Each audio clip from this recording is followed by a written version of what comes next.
Elhamdülillahi Rabbil alemin ve salatu ve selamu ala seyyidil murselin seyyidina Muhammedin ve ala alihi ve sahbihi ecma'in. Sevgili izleyiciler, tertil ile Kur'an programıyla tekrar karşınızdayız. Malumunuz daha önceki programlarımızda Felak suresini kardeşlerimizle birlikte okumuştuk ve tecvid konularından ise harf-i met ile sebebi med'i işlemiştik. Bugün Felak suresini tekrar okumaya gerek görmüyoruz. Kardeşlerimiz bu surede geçen harf-i metleri bize anlatacaklar ki izleyici kardeşlerimiz de yavaş yavaş harf-i med'in nasıl harfleri uzattığını öğrensinler ve kardeşlerimiz bunu anlattıktan sonra İhlas suresini inşallah birlikte okuyacağız. Mansur, sen bize anlat. Kul e'udhu bi rabbil felak suresinde geçen harf-i metleri. Med'i tabi işlemiyoruz yalnız. Sadece harf-i met. Başlayabilirsin. Eûzu billahi mineşşeytanirracim. Bismillahirrahmanirrahim. Kul e'udhu bi rabbil felak. Burada Kul e'udhu dediğimizde aynı uzatan vav vardır. Harf-i met harfleri olan vav vardır ve ondan önceki aynda ise damme vardır. Onun için aynı uzatıyoruz. Evet. E'udhu diye okuyoruz. Zal ince yalnız. Zal'i biraz daha ince okuyalım. E'udhu. Devam ediyoruz. Evet. Min şerri ma halak. Burada da mimi uzatan yine harf-i met harfleri olan elif vardır. Onun için min şerri ma halak diyoruz. Mimi uzatıyoruz. Mimi uzatıyoruz. Ve min şerri gasiqin iza vaqab. Burada da gaynı uzatan harf-i met harflerinden elif vardır. Burada gasiqin diye uzatıyoruz. Bunu şartlarını da söyleyelim ki izleyici kardeşlerimiz de iyi öğrensinler. Şöyle elif sakin, ondan önceki gayn harfi fethalı olduğu için harf met olmuş. Gaynı uzatıyoruz bundan dolayı. Evet, onu uzatıyoruz. Ondan sonra ve min şerrin İza'da harf met. İza'da burada da zarı uzatan harf-i met harflerinden eliftir. Elif sakin, ondan önceki zal fetheli olduğu için harf-i met oluyor. İza ve zal'ı uzatıyoruz. Zarı uzatıyoruz. Güzel. Evet. Başka? Ebu Zer, sen bize Mansur kardeşin kaldığı yerden anlatmaya devam et. Ve min şerrin Ra'yı ince okuyoruz yalnız. Tamam, sayın. Ve min şerrin neffâthâti fil uqad. Burada fe kendisinden sonra harfi metten elif gelmiş. Kendisi de fethalı. Elif de sakin olduğu için harfi med olmuş. Bir de neffâthâti, o peltek olan S harfinde de ondan sonra hareketsiz bir elif gelmiş. Kendisi de fethalı olduğu için harfi med olmuş. Fil uqad'da ise F harfinde Y gelmiş ama burada sebebi metten cezim geldiği için, sukundan cezim geldiği için burayı direkt bağlıyoruz, uzatmıyoruz. Fil uqad diye hemen geçiyoruz. Evet. Ve min şerri hasidin. Ra'yı ince okuyoruz, unutmayalım. Ve min şerri hasidin iza hasad. Burada yine hasidinde elif kendisi sakin, H harfi fethalı olduğu için harfi med olmuş. Bir de iza'da burada Z'den sonra gelen harf elif harfi kendisi sakin olduğu için, kendisinden önceki de fetha olduğu için harfi med olmuş. Elif harfi med olmuş. Burada za'yı uzatıyor. Öylece uzatıyoruz. Şimdi İhlas suresini okuyoruz. İhlas suresini okuduktan sonra tekrar buradaki harf-i metleri de iki tane harf-i met var zaten. Bunları okuyacağız. Zamanımız kalırsa gerideki daha önce okuduğumuz Felak ile Nas surelerini tekrar okuyacağız. Yavaş yavaş ağır ağır okuyup geçelim ki izleyici kardeşlerimiz bu telaffuza, doğru telaffuza alışsınlar yavaş yavaş. Euzu billahi mineşşeytanirracim. Euzu billahi mineşşeytanirracim.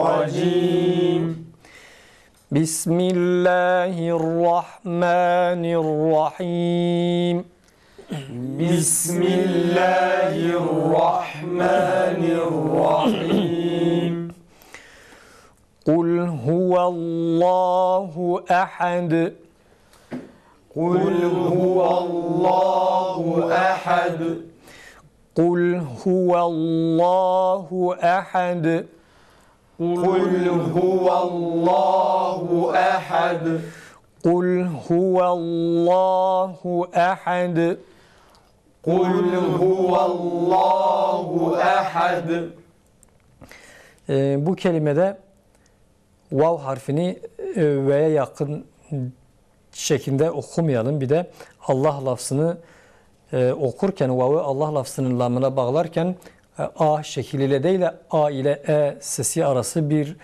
ses tonuyla okuyalım. Huvallahu vallahu, yani bazen farkında olmadan Türkçe'de vallah kelimesini yemin olarak kullandığımız için mesela vallahi diyoruz ve Kur'an'da geçen vallahu kelimesini de o şekilde a sesiyle okuyoruz. Bu doğru değil. Fakat tamamen e sesiyle değil, a ile e arası. Kul huvallahu ehad. قل هو الله أحد İkinci bir dikkat etmemiz gereken nokta ise boğaz harflerinden 3 tane harf yan yana dizilerek gelmiş. Dikkat ederseniz ha, hemze ve ha harfleri.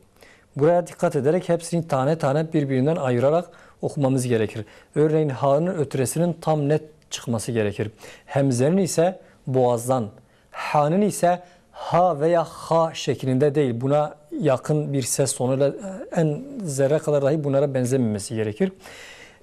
Ha, hemze ve ha harflerinin boğaz harfi olduğu ve boğaz harflerini çıkarmak diğer harflere oranla biraz daha zordur. Bunu aklımızda, zihnimize tutarak okumaya çalışalım. Tekrar edelim.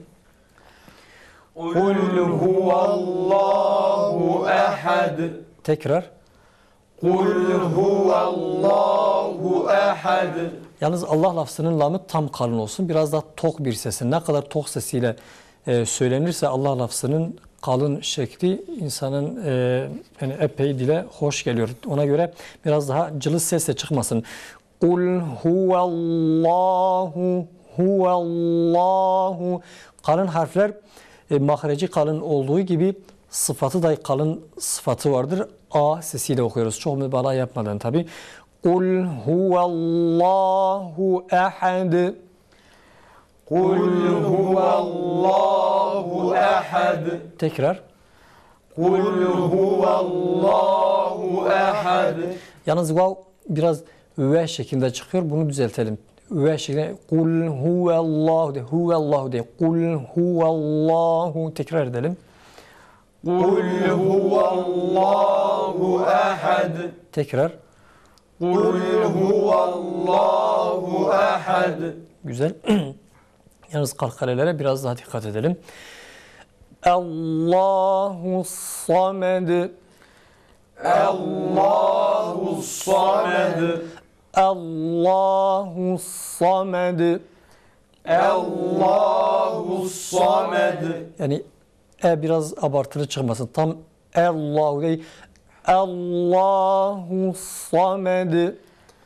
الله الصمد Samed ismindeki sad harfine dikkat etmemiz gerekir. Bunun sad sesine kalın sine benzemeden net sad sesiyle çıkması gerektiğini aklımızda tutmamız gerekir. Tekrar edelim.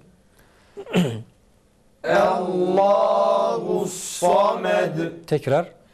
الله الصمد Yalnız fazla uzatmayalım Allah lafzının lamını. Allahu samed.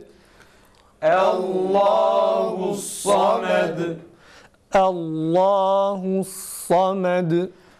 الله الصمد Şimdi bu iki ayeti birleştirerek okuyalım.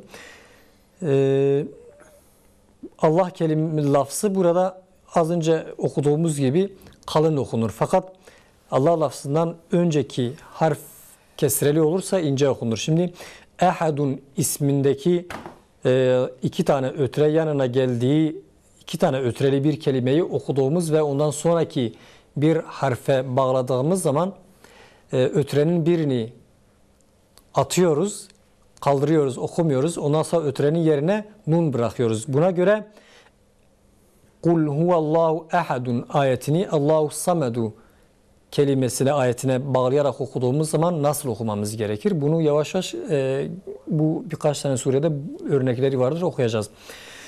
Şu şekil Kul huvallahu ehadunillahu samed ehadunillahu samed. İki tane ötüreden birini atıyoruz. Okumuyoruz yani. Onun yerine bir tane nun getiriyoruz. Lafızda var nun. Fakat telaffuz ederek nunu lama bağlıyoruz. Ve nuna kesre verdiğimizden dolayı da Allah lafzını kalın değil ince okuyoruz. Ehadunillahu değil. Ehadunillahu yanlış olur. Ehadunillahu Ehadunillahu samed. Şu iki tane ismi tekrar edelim. Ehadunillahu samed. Ehadunillahu samed. Yalnız ötreye bağlamıyoruz. Ötresiz sadece bir ötre varmış gibi okuyoruz değil. Ehadunillahu samed. Ehadunillahu samed. Tekrar. Ehadunillahu samed. Yalnız dal harfinin dammesinin ü şeklinde çıkmaması gerekir. Ehadunillahu değil. Ehadunillahu samed. Ehadunillahu samed. Kul huvallahu ehadunillahu samed. Kul huvallahu ehadunillahu samed. Bütün harekeler arkadaşlar damme olsun, kesre, esre olsun, fetha olsun güzel çıkması için okuduğumuz her kelimenin hatta her harekeyi okuduğumuzda nasıl okumamız gerektiğini zihnimizde düşünerek öyle okuyarak harekeler güzel olur. Yoksa bazen hareke aslında ne dammedir, ne esredir, ne de fethadır, garip bir ses sonuç çıkar. Bu gibi şeylere dikkat etmemiz gerekir. Burada dammeyi tam u ile ü arası fakat u'ya daha yakın ü şeklinde kesinlikle söylenmemesi gerekir. Fethalar da o şekilde esre geldiği zaman çok mübalağa yapmadan i sesiyle Kul huvallahu ehadunillahu samed. Kul huvallahu ehadunillahu samed. Tekrar. Kul huvallahu ehadunillahu samed. Lem yelid ve lem yulad. Lem yelid ve lem yulad. Lem yelid ve lem yulad. Lem yelid ve lem yulad. Lem yelid ve lem yulad. Lem yelid ve lem yulad. Tekrar edelim. Lem yelid ve lem yulad. Tekrar. Lem yelid ve lem yulad. وَلَمْ يَكُنْ لَهُ كُفُوًا أَحَدٌ. وَلَمْ يَكُنْ لَهُ كُفُوًا أَحَدٌ. وَلَمْ يَكُنْ لَهُ كُفُوًا أَحَدٌ. وَلَمْ يَكُنْ لَهُ كُفُوًا أَحَدٌ. وَلَمْ يَكُنْ لَهُ كُفُوًا أَحَدٌ. وَلَمْ يَكُنْ لَهُ كُفُوًا أَحَدٌ. kufuven, iki tane dudak hareketi yapılsa dammeler daha güzel çıkar. Bir de vav harfinin net çıkması gerekir. Dile ağır gelen, telaffuzu biraz nispeten zor olan kelimelerde genelde bu gibi hatalar oluyor. Ona göre dikkat edelim. Şimdi son iki ayeti birleştirerek okuyalım. Ben bir sefer okuyayım. Lem yelid ve lem yulad ve lem yekun lehu kufuven ahad. لم يلد ولم يولد ولم يكن له كفوا أحد لم يلد ولم يولد ولم يكن له كفوا أحد لم يلد ولم يولد ولم يكن له كفوا أحد. Uzatmalarda uzatma bitinceye kadar dudağın önde olması gerekir arkadaşlar. Uzatma güzel çıkar o zaman. Mesela lehu, dudak önde falan, dudak olduğu gibi lehu, yani güzel çıkmaz. Nasıl bir kısacası hareket belli değil. Tekrar okuyalım iki ayeti birleştirerek. لم يلد ولم يولد ولم يكن له كفوا أحد. Yalnız yekun kelimesini okurken yayı biraz uzatıyoruz, farkında değilsiniz. Yekun değil. Velem yekul velem yekul şeklinde çıkıyor, biraz uzatılıyor. Buna dikkat edelim. Velem yekul lehu kufuven ahad. ولم يكن له كفوا أحد. Ötreler yalnız ü çıkıyor, dikkat edelim. Bunun için dudağımız açık olduğu halde öne doğru yumarak ve biraz da büzerek uzatıyoruz. Biraz açık kapatmadan. Tekrar edelim. Dammeye dikkat. ولم يكن له كفوا أحد. Biraz da kelimeleri, heceleri hece hece okusak dahi biraz seri okuyalım. Mesela ehad şeklinde ehad bu şekilde biraz daha akıcı bir sesle okumamız gerekir. Şimdi lem yelid ve lem yuled'den tekrar alalım. لم يلد ولم يولد ولم يكن له كفوا أحد. Yakundaki ya hala biraz sırıtıyor. Biraz daha dikkat edersek daha iyi olur. Tekrar okuyalım. لم يلد ولم يولد ولم يكن له كفوا أحد. Kufuven, kafta biraz uzatıyor. Biraz daha. Lem yelid ve lem yulad ve lem yekun lehu kufuven ahad. لم يلد ولم يولد ولم يكن له كفوا أحد. Tekrar edelim. لم يلد ولم يولد ولم يكن له كفوا أحد. Şimdi surenin başından her ayeti ikişer defa okuyarak surenin sonuna kadar okuyalım. Tekrar. قل هو الله أحد. قل هو الله أحد. الله الصمد. الله الصمد. لم يلد ولم يولد. لم يلد ولم يولد ولم يكن له كفوا أحد. ولم يكن له كفوا أحد. Lem yelid ve lem yulad, bir de ve lem yekun lehu kufuven. Hatta basit küçük bazı hatalar var. Bunları düzelteceğiz inşallah. Sevgili izleyiciler, İhlas suresini okuduk kardeşlerimizle birlikte. Belki bazı kardeşler bunu biraz mübalağa görebilirler.